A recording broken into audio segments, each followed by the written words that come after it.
Yours Creations and Life. Hey guys, ఈరోజు నేరేడు పండులతో ice cream ఎలా చేయాలో చూసేద్దాం. చూడండి, చూస్తేనే నోరూరే బ్లాక్బెర్రీ ఐస్ క్రీమ్. స్టార్ట్ చేసేద్దామా ప్రాసెస్?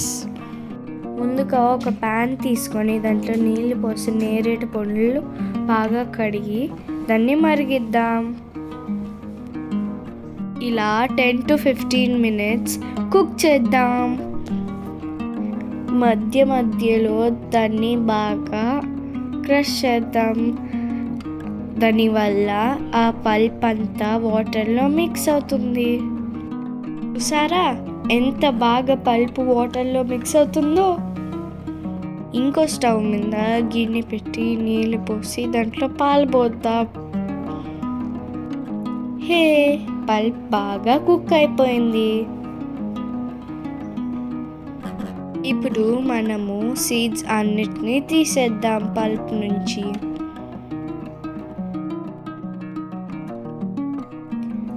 మిల్క్ కూడా బాయిల్ అయిపోయింది. ఇప్పుడు వెనిలా ఫ్లేవర్ కస్టర్డ్ పౌడర్ తీసుకుందాం. దాన్ని నీళ్ళల్లో మిక్స్ చేసి పాలలో యాడ్ చేద్దాం. చూసారా లంప్స్ లేకుండా నీళ్ళల్లో ఎలా మిక్స్ చేస్తున్నాను? ఇలానే మిక్స్ చేయాలి. ఇప్పుడు పాలల్లో కలిపేద్దాం. వెంటనే పాలల్ని స్టవ్ మీద పెట్టి బాగా కలపాలి. 5 minutesలోని మనకి కస్టర్డ్ మిక్స్ రెడీ. ఇప్పుడు మన పల్ప్కి షుగర్ యాడ్ చేసుకుందాం. ఇంకో 5 minutes లో ఫ్లేమ్ మీద కుక్ చేద్దాం.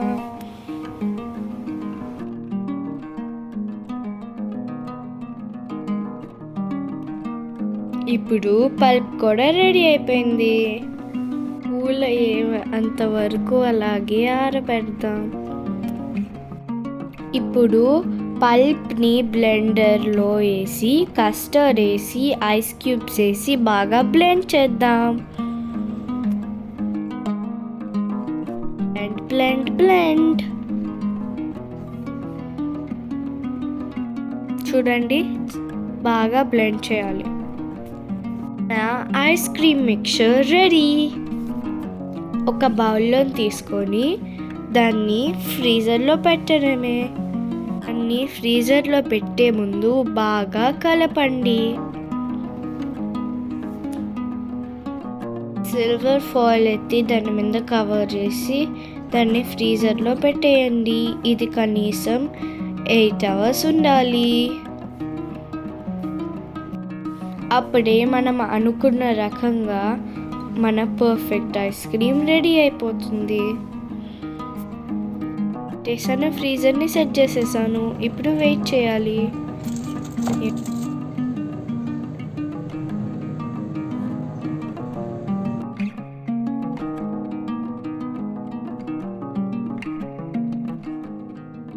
చూస్తుంటేనే నోరు ఊరిపోతుంది. కానీ మనం 8 hours వెయిట్ చేయాలి. 2 hours తర్వాత తీసి బాగా మిక్స్ చేసేసి మళ్ళీ ఫ్రీజర్లో పెట్టాలి.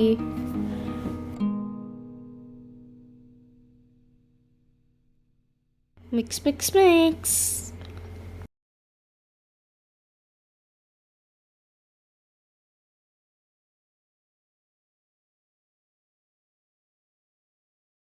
టవర్స్ అయిపోయింది. మనం బాదం పప్పుతో గార్నిష్ చేసేద్దాం. ఈ నోరూరే ఐస్ క్రీమ్ తయారైపోయిందమ్మా. నేను అసలు ఆగలేకపోయా. చాలా బాగుంది. రుచికరమైన ఆరోగ్యకరమైన ఐస్ క్రీమ్ తయారైపోయింది. మీరు కూడా ట్రై చేయండి. Thank you. Bye. Don't forget to like, subscribe and press that notification bell. Do follow us on Facebook and Instagram. Thank you. Bye.